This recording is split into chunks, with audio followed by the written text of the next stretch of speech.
Jeff Bezos, fortunately, he discovered that brick and mortar stores were going to become less and less relevant as people started buying products online that are getting shipped to themselves. Walmart then said, holy crap, we are so far behind. We are seeing that Amazon is becoming a behemoth. Therefore, we have got to launch our Amazon stores to get into the game. They can see it. They can smell it. They've got the fear in their eyes, and they're recognizing it because they will become non-existent if they don't discover how to play into this space.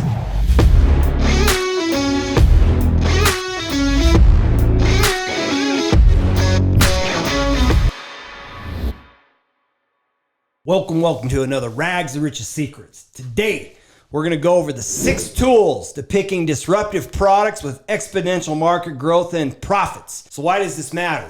You're trying to figure out which products, like out of all the products in the planet, like which products should you spend some time on, because you know 2 things. 1, there is a massive increase of demand coming at you. And number 2, there is a high likelihood of it becoming a very, very profitable business. And once I break this down and I show you these 6 specific tools, you will then be able to take a look at your product or products that you may become interested in bringing into the marketplace and try to discover, would this actually make a very, very big impact in my ability to be successful? And what you're going to discover is there's things that are in the marketplace that allow this to take place. And so let me give you an example. Like one of the things, Tony Robbins actually pointed this out. He said, like, if you notice how there's media, content, YouTube, and all this stuff going on. See, it used to not be as easy to figure out how to create content, put it, digitize it, and then actually become you with your skill sets, what you know how to do. So maybe you're a photographer, or maybe you know how to do planting, or maybe you know, like, pick the thing there, or the subject matter in which you're really passionate about. You actually have the ability to start going online, creating courses and content, teaching people how to do exactly what it is that you do. That's one of the things that's taking place today. And as I use that example, let me show you what is taking place so then you can start asking these important questions. So in the book Bold, okay, Peter 𝗤𝗎𝗓𝗓, I believe is how you say his last name, he talked about the 6 Ds. These are the 6 Ds that as they come into play, it will absolutely, completely, radically change how everything is actually transpiring. Let me give you an example so that you see what it is. People are unaware of how their life will change because these things are on exponential curves. What do I mean? Okay, so in 30 days, let's say you're going to start off with 1 penny, okay? And every single day, that 1 penny, it's just going to double, okay? So at the end of 30 days, ask yourself, how much money would you have at the end of 30 days if your penny doubled every day for 30 days? So in the beginning, it's not much, right? Day 1, you got 1 penny. And then day 2, it doubles. So now you got 2 cents. And then it doubles again. So day 3, you're up to 4 cents. Yeah, no, not big bucks yet, right?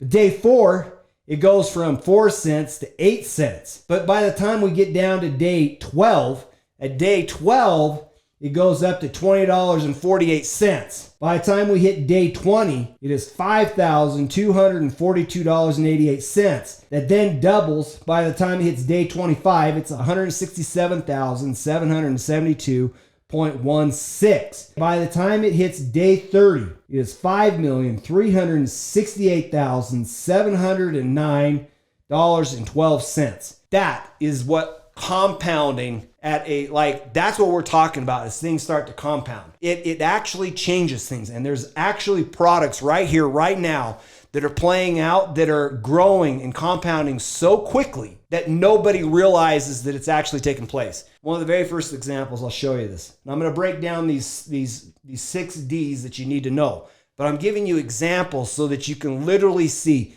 this has actually happened in my lifetime. This has happened in your lifetime, and there's more coming. You just got to be able to identify it, recognize it, and then figure out how to capitalize on it, okay? So you remember Kodak. Kodak's a good one because Kodak was actually in the film business. They were trying to create memories. They had a vested interest because they were selling you the film.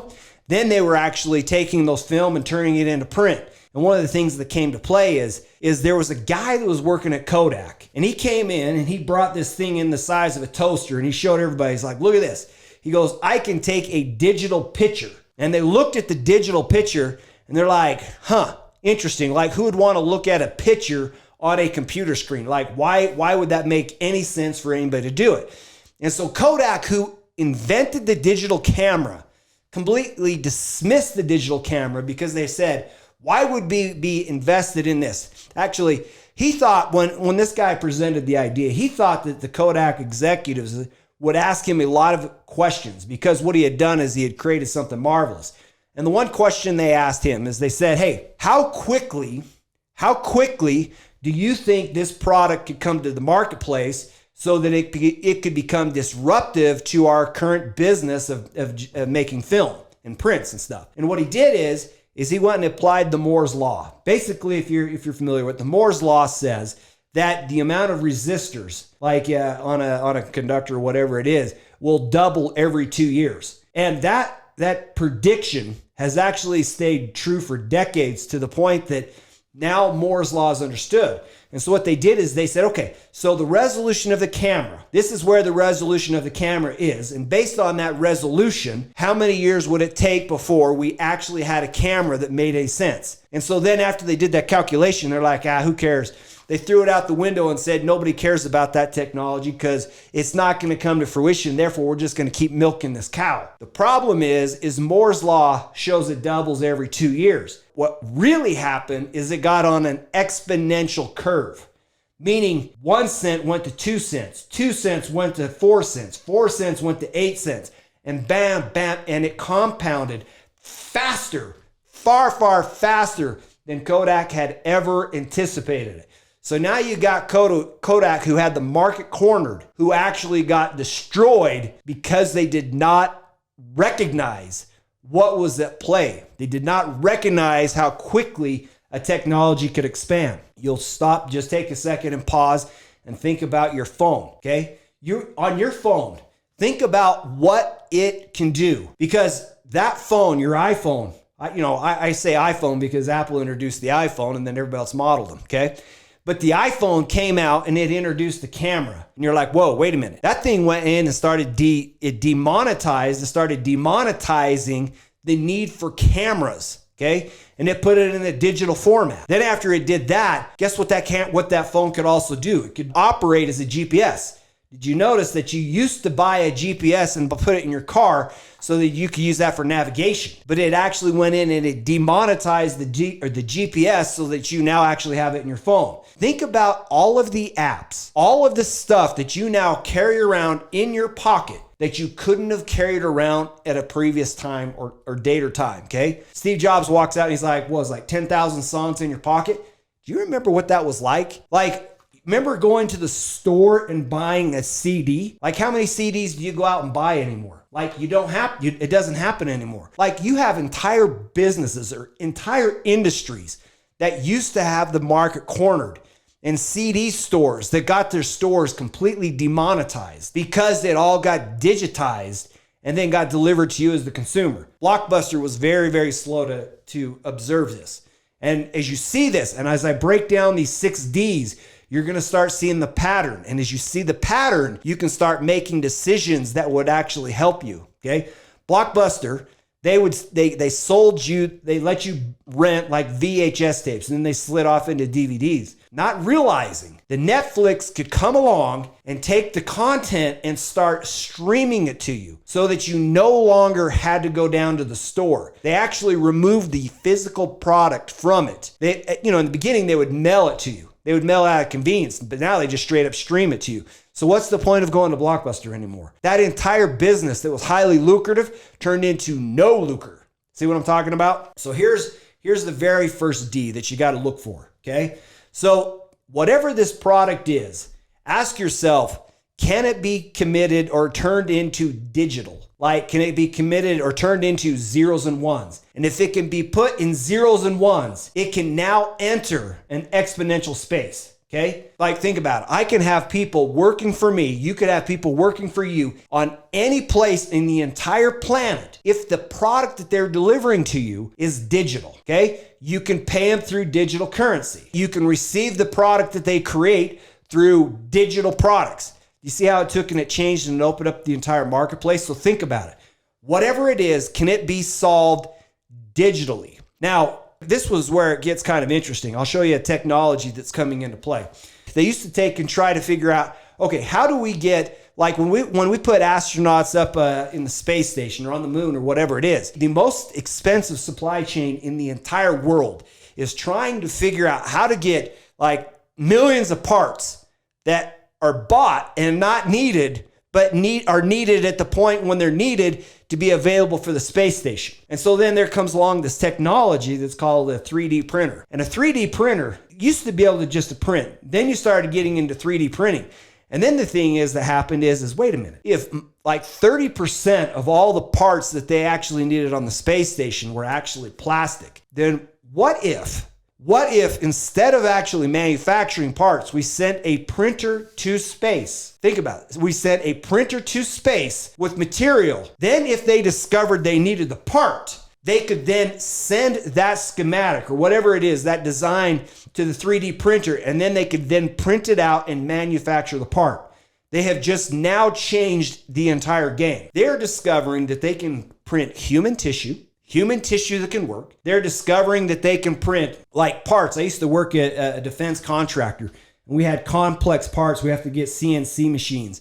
These are just machines with big freaking drill bits. They just take a big chunk of metal, whatever it is, they drill it out. So in the end, it was a subtractive strategy to subtract material from it till you actually had a part. There's parts that we couldn't make other than to drill one section out, drill another section out, and then figure out how to couple them together. They are now figured out how to 3D print parts that previously could not be made any other way, that actually has higher efficiency. Like they have some fuel nozzles and stuff that's like 15% more efficient than what it is at using the old technology of subtractive. Now it's additive. Like this is how I visualize things. Let's just say you got this 3D printer, right? You could have like, hey, I want to order this chair, or hey, I want to order this thing, okay? Send me the schematics, throw it on the 3D printer. It can now print metal. It can print all kinds of materials. Boom, I just printed out my chair. Boom, I just printed out my camera. Boom, I just printed out a computer. Yes, could it print a computer? Yes, it could print a computer. The supply chain is completely changing. See what I'm talking about?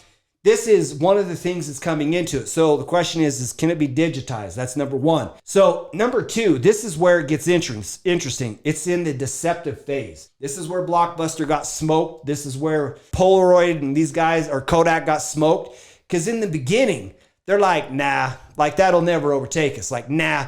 See, they're ignoring the facts. What they just don't think that something would be on an exponential curve, which would change. But what happened is it's in the deceptive phase, meaning nobody's paying attention to it. Everybody thinks, oh, it's a fluke. It ain't going to come to pass, right? What happens is it stays in deceptive until it actually enters into disruptive. And once it hits into disruptive, that's the third D, is all of a sudden you've got a new product, a new way, a new strategy, a new thing that can deliver the exact same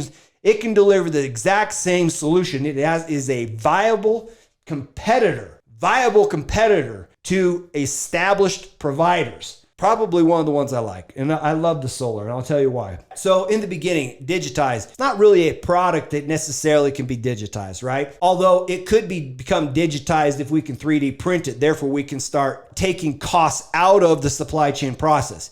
So it is possible that it could enter into being digitized just because you could 3D print the panel, okay? Deceptive. It's deceptive because in the beginning, it costs more to put solar on the house to produce electricity than what you could buy it from your utility company. Give you an example. Right here in Utah, the average cost per kilowatt hour. That kilowatt hour is just a unit of electricity. It's 12 cents, okay? Solar panels in the beginning, it cost way more than 12 cents per kilowatt hour. It cost you a lot more. In fact, so the only time it would be attractive is if you were in a location or a place or something that actually didn't have access to just traditional power through a power plant, right? But it could exist out there because they didn't have any better alternatives. But the thing is that the technology, the costs have been coming down. Oh, it sounds like I'm starting to give away some of these other D's. The costs, they started to come down, or it started to become demonetized. Then the technology, like right here, right now, where we're at, solar panels have about a 20% efficiency factor, okay? That's up from 12%. Like at 12%, nobody's like, dude, it costs too much. The efficiency's not there. The cost of the material's too much. but then they figured out how to start making them thinner and figuring out how to make them even thinner. Therefore, it doesn't take as much material. Then, like where we're at today, it's actually come down where it's actually about 6 cents per kilowatt hour to put solar up on a house versus buying it from the utility company at 12 cents. But here's the difference. So the cost of solar delivering power to your house is coming down, down, down, down, down. We're at 20% efficiency now. That is actually on its way up to 60%. Think about that. A 3x increase in efficiency, which means it can compress the cost of producing that power even less down to where we're at a penny to 2 pennies. And you look at every utility company in the entire United States, their costs are going up, up, up. So for example, if you're in Hawaii, you're around 50 cents a kilowatt hour. If you're in California, you're 40 something, 45 cents, 50 cents a kilowatt hour, right in there. If you're in Utah, we're sitting right around 12 cents a kilowatt hour. Depending on which utility company, it could go up to as high as 14 cents, okay? You've got all these places across the United States where their costs are so high. So their costs are going up because it costs more and more to produce that same power, where the cost of solar is coming in.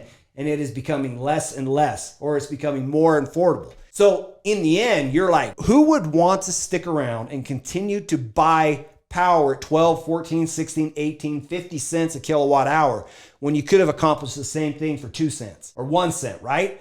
Like 6 cents, it's half the price. California, 50 cents versus 6 cents. Which one makes more sense? That's why there's solar everywhere in California. Hawaii, what would you rather spend? 55 cents a kilowatt hour, or would you rather spend 6 cents? You see what I'm talking about? It's come down. And so that's where it comes into play, is the technology then enters a state where it can start becoming disruptive. Now you might say, hey, Mike, solar's not quite completely disruptive because it needs batteries. But therein lies the secret of something else that's taking place. Batteries are improving at a rate that nobody expected. People are not expecting, they did not anticipate batteries could come online at the capacity that they are coming online at. That is still very much so in the deceptive phase. Now, if you get into cars, it's becoming a lot less deceptive, okay? So digital, deceptive, disruptive. Fourth step is, as I've already hinted about it, is that it's got to come in and it demonetizes it. It demonetizes it. Kodak got completely demonetized because you can now take 10,000 pictures on your iPhone. You could pull up your phone, look at it, and you could see every picture that makes sense or doesn't make sense. In fact, you could actually then, if you really wanted to print it out, you could print it out. You could just use a printer and print it at home. Or you could still take it to a place to do it. But what's happening is it's shifted to like a digital frame, okay? I can put a digital frame right here. I can now display all of my pictures, and I can have rotating pictures actually playing out in that. So it got completely demonetized. Solar is completely demonetizing the utility company. Batteries are going to come in, and it's going to continue to demonetize it. Where do you see a big shift that's taking place in batteries? Don't look any farther than what you're seeing in cars. The cost of gasoline is going up, up, up, up, up. Now that you see what's going on with Russia and Ukraine, you're seeing the costs of gas going up exponentially because the United States said, hey, we ain't going to buy your gas anymore. It's becoming disruptive. So the cost of gas is going up. But does the sun realize that Ukraine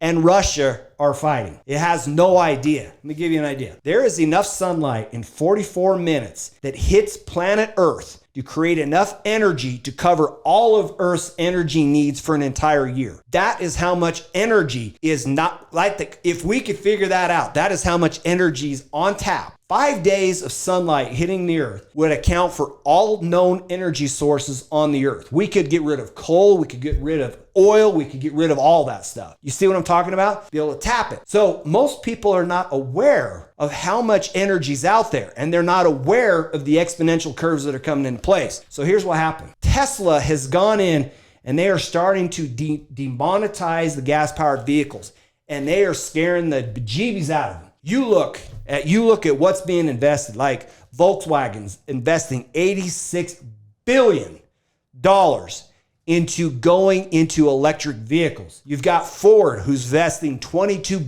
billion into going straight up into electric vehicles. You've got GM that's investing $35 billion into electric vehicles because they can see they're getting demonetized. Part of where you can see this demonetization taking place, okay, is when, like, say Ford or GM or whatever, when they sell you a vehicle, historically, they don't make a lot of money off the sale of the vehicle. Where they make their money is actually in the maintenance and the parts on the vehicle. But here's where the problem is Tesla, they bring this vehicle to you. Instead of having like 20,000 moving parts, they have about a dozen moving parts in that car. So the car has no maintenance. It had like almost no maintenance. Like tires, sure, got to get rid of tires. Windshield wipers, sure.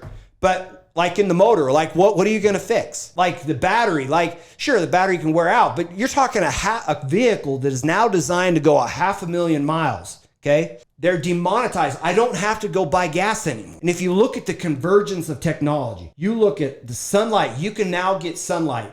We're on the course of being able to power, like your electricity could be 1 to 2 cents a kilowatt hour versus taking 50 cents a kilowatt hour, whatever the cost of these things keep going up, right? So the cost comes down. So now to power your car, you almost don't even notice the cost because it's becoming so small. So they demonetize the fuel. They demonetize the maintenance on it. Okay, they're demonetizing it. And so what happens is nobody thought Elon had anything. It was in a deceptive phase. And now it's actually entering into a disruptive phase where normally cars would have only been purchased were gas-powered vehicles, but now they're electric vehicles. Now we're sliding into the fourth step in which he is completely demonetizing their business model. And now what? That's where the crux is. That's where you're seeing the big investment. That's where you're seeing a major shift because it's scaring the crap out of everybody that's making gas-powered vehicles. Like my friend's buying a Lamborghini. Lamborghini called him up and said, hey, this is the last production run that we're doing of a gas-powered vehicle. Would you like one? He's like, yeah, because after this, we're going straight up electric because like it's being demonetized. Like you asked me, Mike, are you interested in an electric Lamborghini? The answer is, heck yes, I am. Why? Because I could drive it a lot. I don't have to worry about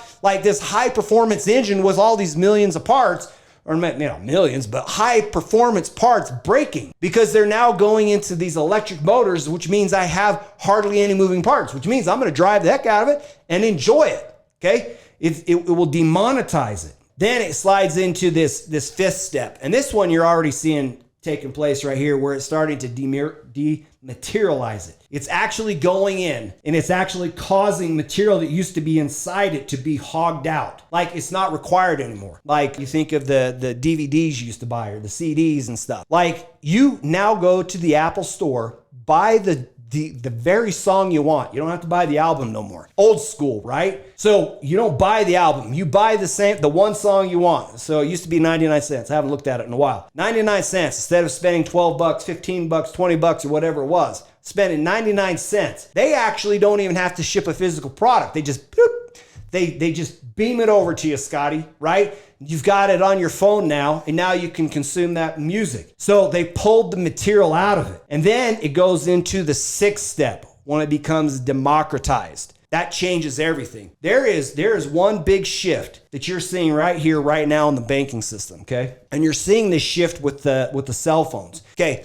People across the entire world, like it's crazy. They probably don't have money or they don't have a lot of things, but for some reason they have a cell phone, right? And you get these countries where people are like poor and they're hard pressed. What's happening is there's a guy, something Yunus. I can't remember his exact name. It's like somewhere over in Bangladesh or something, okay? What he discovered is there were people that were poverty stricken and he thought the banks should actually extend them loans so they don't have to go out to loan sharks. That way they don't have to get raked across the coals anymore and paying exorbitant 20%, 100%, or whatever these loan sharks rates were, right? And so what actually happened is he's like, he tried to help them get financing. Well, nobody would finance nobody that had no credit. Like, dude, you're an unknown. Like, why am I, the big established bank who only works off of known things, going to lend you a dime? Like, goodbye, nope. Not going to do it, right? So he's like, wait a minute. All right, so let me figure this out. So he goes and creates a bank. The bank, the only way it will lend to you is on micro loans based on basically, like if you have any credit, they don't want you. They only want people with no credit so that they can do micro loans to them. And what they discovered is that since they no longer have to deal with loan sharks, they have like a 97% payback rate. They discovered there was an entire industry of people that were being underserved. And this became a step to start pulling them out of poverty, okay? It shifted things. Well, think about what's happening. You got Elon Musk that's putting Starlink up in the space. He is making it so that people anywhere on the planet could now have access to internet. Think of what that means to the bank banking system. These people are in these places. They got their phone. They're like, hey, I want to do a micro loan. Boom, you got a micro loan. Okay, so now they can go off and do it. They can now exchange currency of types anywhere in the entire world so that they can actually do it. What happened there? Normally, the big banks siphon off the cash. Normally, they get their cut because they're like, I'm the man. I'm the only place you could do it, right? Or like when you start trading in currencies, you start like all this stuff. There is a lot of friction in there where these banks are taking the money. What is happening is the way that banking system is moving. It is demonetizing their business. It is demonetizing currency. It is demonetizing the friction to allow somebody to bring a product to market. And because of that, it is now creating a ubiquitous banking systems throughout the world where people can get access to capital. You're seeing it. So now just pause and just say, okay, think about what product is happening. What product do you have? What thing is happening in your particular life? And ask yourself, can whatever I'm doing, can it be digitalized? And what we're looking for is things that you believe that could be on an exponential market growth, which then could lead to exponential profits, because solving the world's biggest problems also comes with the world's biggest profits. Does that make sense? So ask yourself, number one, can this be digitalized? So if it can, then you have to ask yourself, would it operate in a deceptive mode where nobody believes that it could actually be on an exponential growth? The very fact that you know it could be digitized also means that the very fact that you know it could be deceptive, because nobody would believe it's a threat in the beginning. So then, as this technology or whatever this product comes into play, can it become disruptive? And if it can become disruptive, then you've got to ask yourself, can the product be demonetized? Like, can we figure out how to deliver something at 1/10 of the cost of what it used to cost? And if the answer comes back yes, then you say, okay, now can we take and can we dematerialize it, start pulling costs out, pulling materials out of it, and then can we democratize it? Here's one that you can see. Look at Elon Musk. One of the things that Elon Musk is doing very, very well is he is in the space of technologies that are all on exponential targets or exponential growths. And because he's doing that, he's got a culmination of things that are coming together to facilitate. So you know that he was in solar. I've already made, I believe, a good case for solar. The cost of power is dropping precipitously. So since he's in the solar business, cost of power is dropping precipitously. He's in the battery business because the big problem people say is I need storage, I need capacity, I need range. The technology is accelerating at rates that people are not aware of. Because of that, he's in the battery space because he will now be able to store his cheap sauce power. Okay, he's in the electric car space because he knows that the car is expensive. It used to be 5,000, 10,000. Now it's getting up into 50,000, 100,000 range, right? He can deliver that product because he now knows he can go in there and he can start pulling material out of it. He can pull the gasoline out of it. He can pull the moving parts. Therefore, he can make it so that he can pull the maintenance out of it. Okay. He's doing that. Now you look at Starlink, and you look at how it plays into the other thing. The other thing that people are unaware of that's taking place in the car space, this one's crazy, is cars are now able to drive autonomous. People think, no, we're not going to have a world where cars can drive autonomously, but that's the part where it's deceptive. That's where it's deceptive because they're discovering that they can take and hardwire cars. They can teach cars how to drive better than when we drive. Their responses can be faster. They can take and figure out how to solve problems faster. They can figure out how to navigate things and correct problems that they're experiencing, okay? So you can now, like let's just say you want a taxi, right?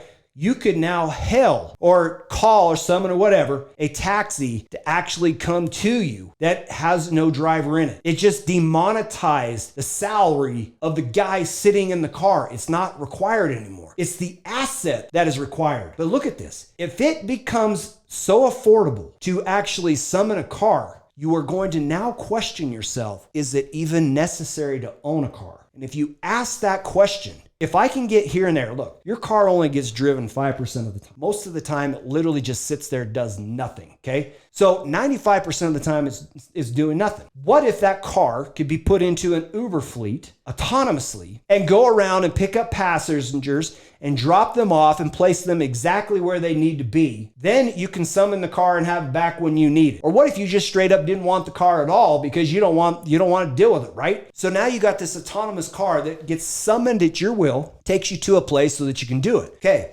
look at what's happening. If you make the decision that you no longer wish to own multiple cars, let's just say you want to keep one, but you normally have 3 cars. Or let's just say you don't even want 1 car, right? When you go to Walmart, you go to any mall, any place, how big are the parking lots? Big, right? Because everybody drives a car.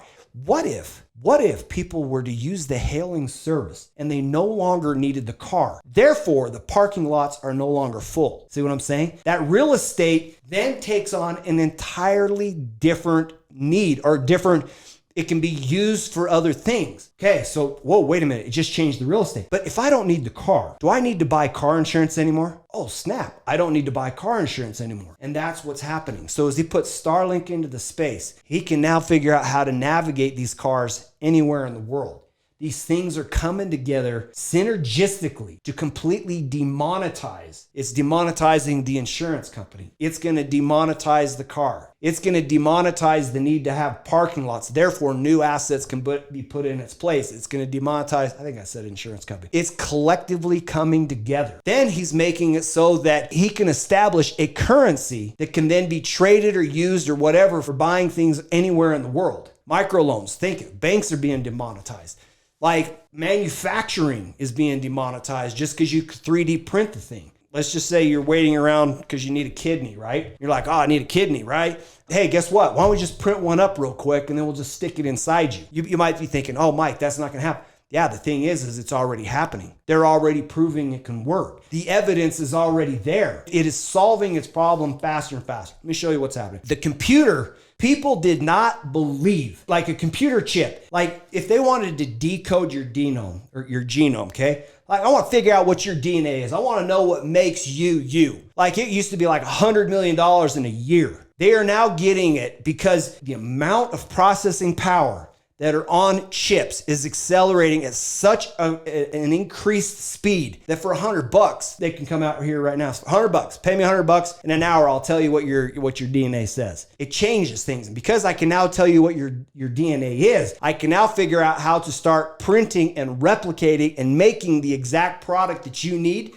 to solve your problem. Those are the things that are taking place. Like when you ask yourself, what is it that I could do? What product could I bring to pass? What thing could I be involved in? You just stop and ask yourself, what is changing in the place that would digitize, make it deceptive, make it disruptive, demonetize it, dematerialize it, and democratize it? So you say, Mike, why are you in the solar space? Well, fortunately, I have to agree with Elon Musk. It is changing the world. Everything's going to shift. Jeff Bezos, fortunately, he discovered that brick and mortar stores were going to become less and less relevant as people started buying products online that are getting shipped to themselves. Walmart then said, holy crap, we are so far behind. We are seeing that Amazon is becoming a behemoth. Therefore, we have got to launch our Amazon stores to get into the game. They can see it. They can smell it. They've got the fear in their eyes and they're recognizing it because they will become non-existent if they don't discover how to play into this space. Cryptocurrency, it's changing the way people can exchange money. Electric cars, the internet. Like in the beginning, the only way, like you used to have to mail crap, right? I remember being in Brazil for 2 years and we used to have to mail stuff. I remember when I came back in 1995, I'm like, what the heck is this thing called Windows, right? I can email stuff. Whoa, wait a minute. I used to have to wait pen and paper and wait 2 months. I can get it now in a minute, seconds. If things are becoming disruptive. So just ask yourself, what is coming into play where you could be in a space where you could see exponential growth? And what's crazy is the opportunities exist. They exist. Why do you think people are getting so excited about cryptocurrency? Why do you think people are getting so excited about like iPhone? Those guys have demonetized so many products. Seriously, demonetized so many products. It probably used to cost you $100,000 to have everything that you've got on your iPhone. It's just ridiculous. So that, my friends, is another 𝗥𝗴𝘀 secrets, what I literally are breaking down how to take and identify, how to think clearly about products that you could bring to the marketplace that will make you have the good life. I will talk to you later.